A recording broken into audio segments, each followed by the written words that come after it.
Good morning, everyone. It's good to be here with you again this morning. I am Reverend Kathy Howell, the chaplain here at the Hermitage, and I love spending some time with each of you in this time of quarantine. But it's good to be able to communicate with you. And please, if you'd like to talk to me, just give me a call. You only have to dial 3883 from a phone, from your phone in the Hermitage. That's my extension, but it's forwarded to my cell phone. And if you you could just, if for some reason that's not convenient, just call the desk and they'll connect you. But I've been trying to call people and keep up with them. I have gotten a new cell phone. My other cell phone was giving me trouble. The problem with this new cell phone, though, is my other one would recognize my fingerprint, but this one does facial recognition, which is fine as long as I'm home. But when I'm outside, like walking Willie, the dog I have, then it doesn't recognize my face because I've got a mask on. So I have to go ahead and put it in anyway. Sometimes I think they overdo all the technology.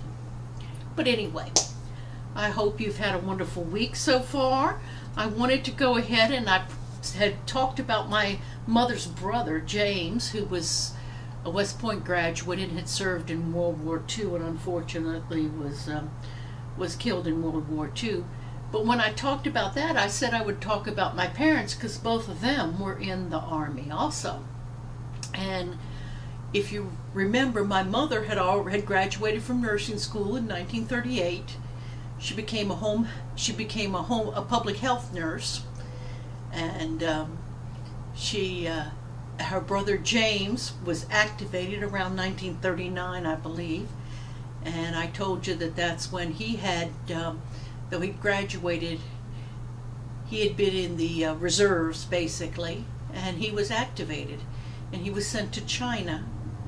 Which is what I talked about on Tuesday.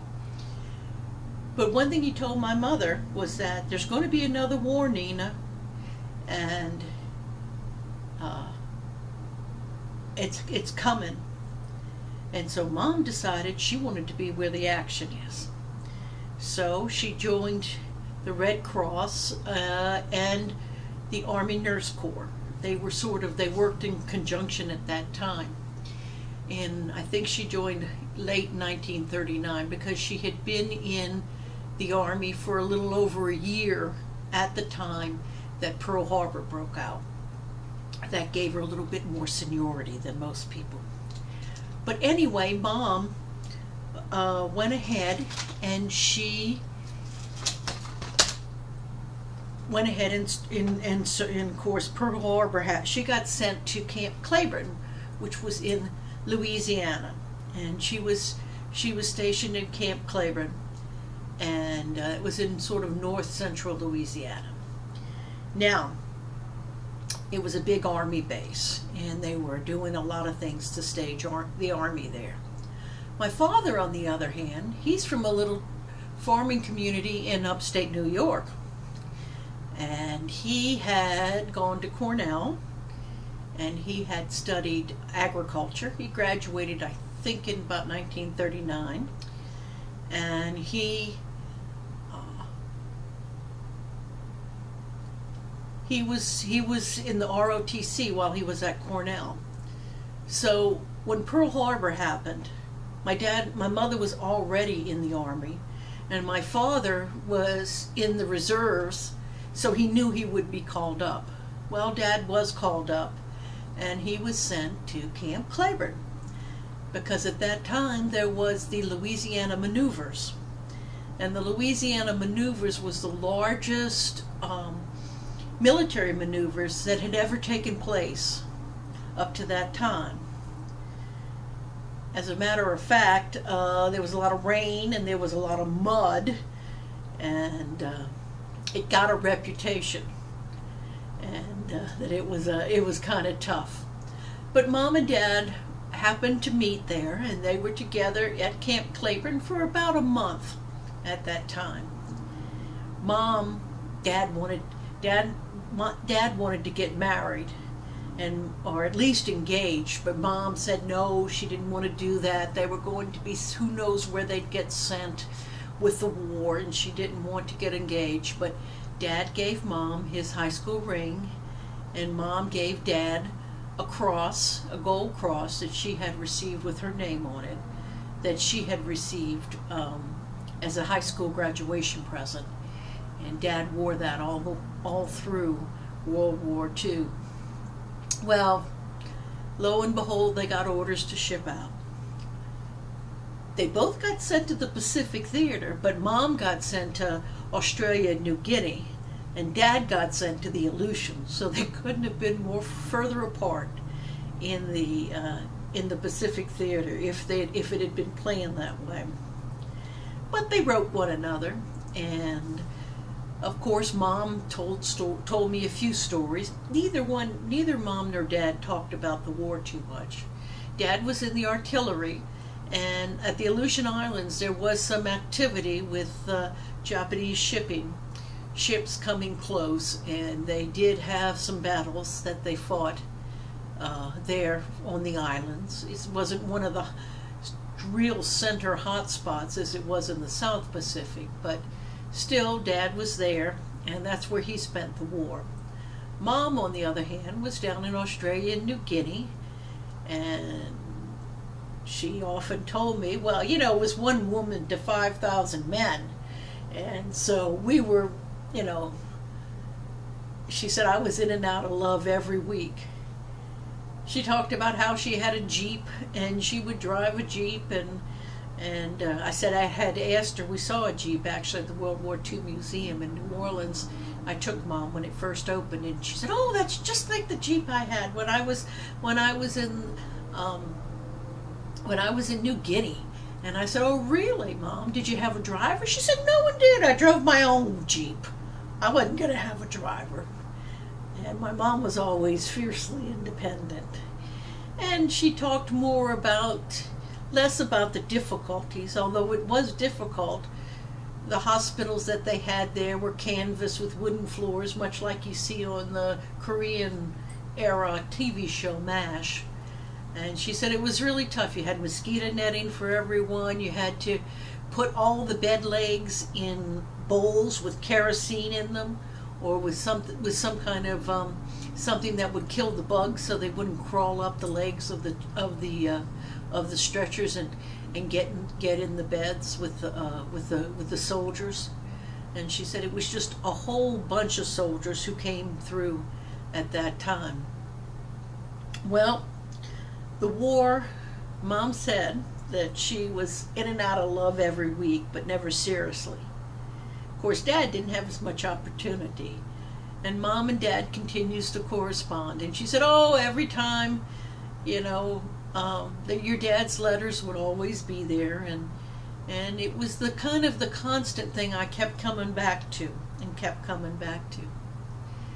Well, Mom and Dad, Mom was overseas 37 months, and that's a long time for to have been overseas. As a matter of fact, the only nurses who were overseas longer than she was at that time were the ones who had been captured by the Japanese at the fall of the Philippines, and they had been prisoners of war.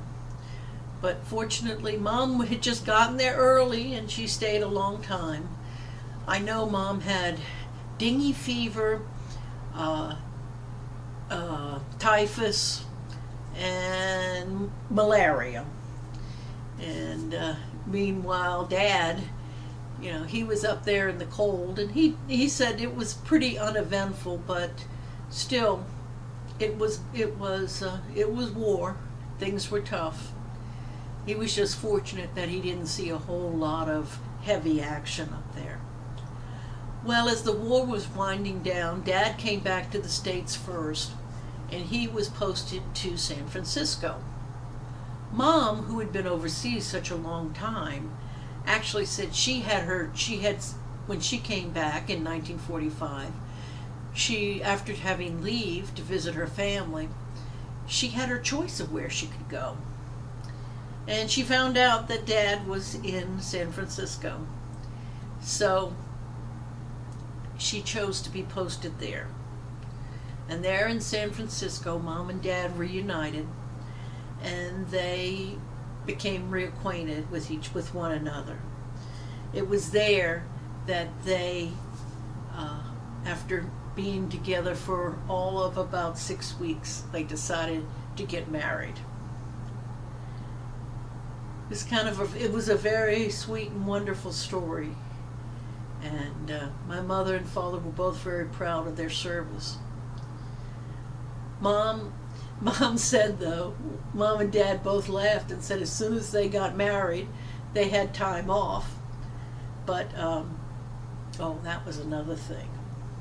You know, I told you that my mother apparently dated quite a bit in those 4 years, whereas my dad didn't really date so much. But don't feel too sorry for my dad, because when Mom and Dad decided to get married, Mom wanted to go to Lake Tahoe for their honeymoon, but Dad didn't want to go to Lake Tahoe, and he didn't tell her why he didn't want to go to Lake Tahoe.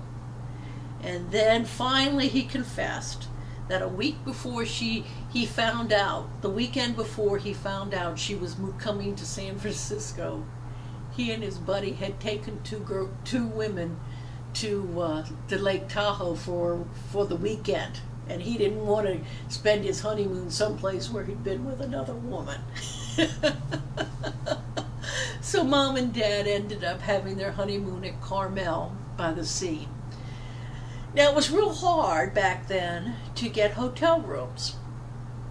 And so they had tried to get a reservation at the best hotel at Carmel. I don't know which one that is, but Mom and Dad actually went back there and visited shortly before Dad died, and they went back and visited that hotel. But so Mom then decides, my mother was quite a I don't know, a finagler would be a good word, because what she did was she wrote him a long letter about how she and Dad had been separated by the war, and she'd been overseas for 37 months, and all the illnesses she'd had, and just how important it was that they really had wanted to go to Carmel. And don't you know, she managed to get a week.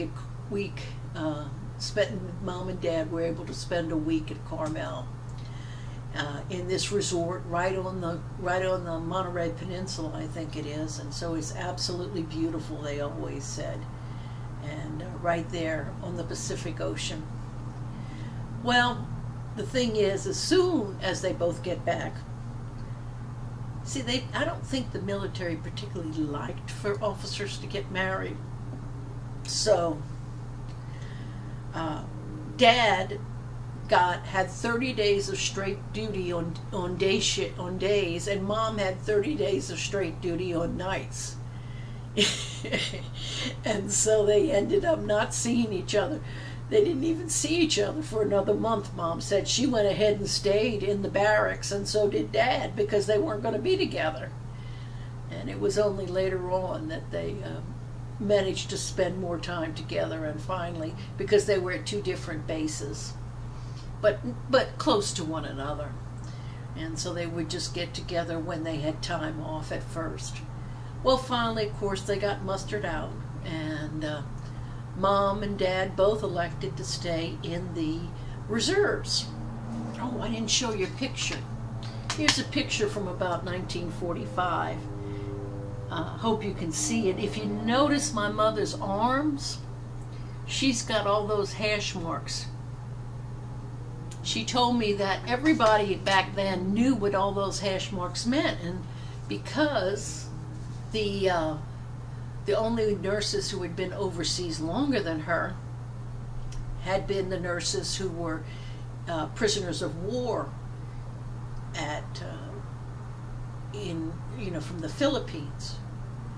So Mother's little finagling heart, she said she used to go to the Oak Club and she'd be sitting there and somebody would walk up to her and they'd see all those hash marks and they'd say, and they'd assume, you know, seeing she was in the nurse corps, that she was an Army nurse, they'd assume she was one of those former POWs.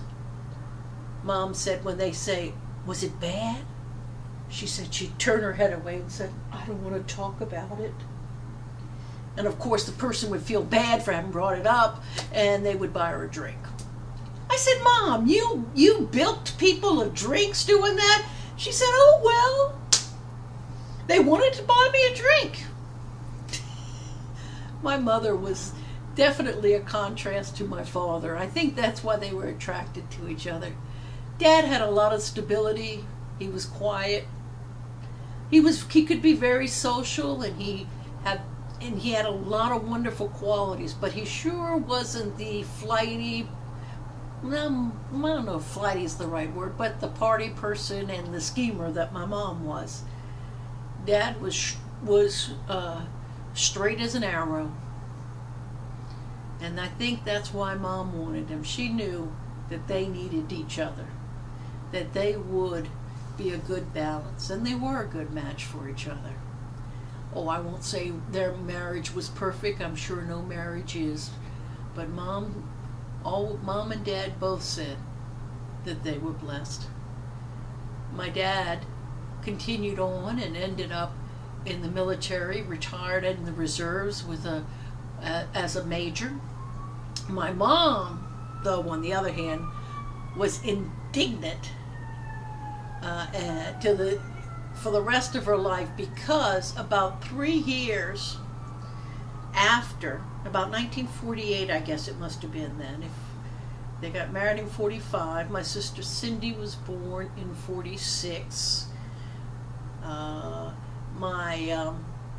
My brother Bill is 2 years younger, so that would have made it 48. So in 1948, Mother went for her reserve training, and she was pregnant. And they said, "Oh no, you can't be pregnant. You can't have a baby and be in the nurse corps." And she said, "Why not?" She said, "I've already had one baby. Why can't I be in the reserves?" And they just had a fit, and they mustered her out, and she was furious because she said, "I already had been there for 9 years. I was almost halfway to my retirement." Well, she never forgave the Army for that. On that score, she was still very fond of the Army, don't get me wrong. She didn't regret her time, but she thought it was a great injustice that they had mustered her out just because she was pregnant. Mom and Dad, but so I'll tell you, when Dad did retire, when Dad turned 60, he had retired from the reserve, so at 60 he began to get his retirement benefits from the Army. And that Mom absolutely loved, because they would go to the military base near there, and they'd have that blue sticker on the corner of the car, and the sentries would go ahead and salute, and Mom would salute right back. And she made sure that she shopped at the commissary, that she went to the exchange, that she got every benefit she could, because she felt like the Army owed her after they booted her out.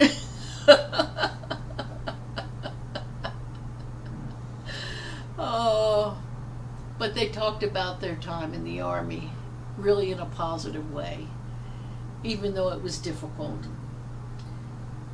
And I know that they are proud. They were both very proud to serve their country, and I'm very proud of them.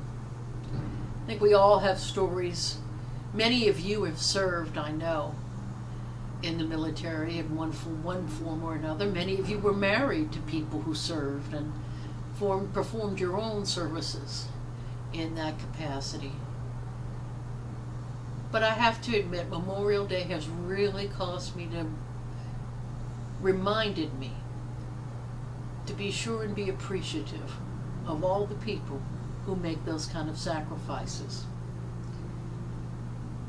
I hope that if you have stories to tell about your time in the service, or your experiences as a military spouse, or even the stories that may have been passed on to you by members of your family, that you'll keep those stories alive. Write them down or record them or pass them on. Because it's important for all of us to remember that this nation enjoys the freedoms it has because there were men and women who were willing to put the needs of others in front of their own. And our freedom was bought at a high price. So it's something we should cherish. And I hope you'll continue to save those stories and make sure that they get passed on too. Until next time, God bless you.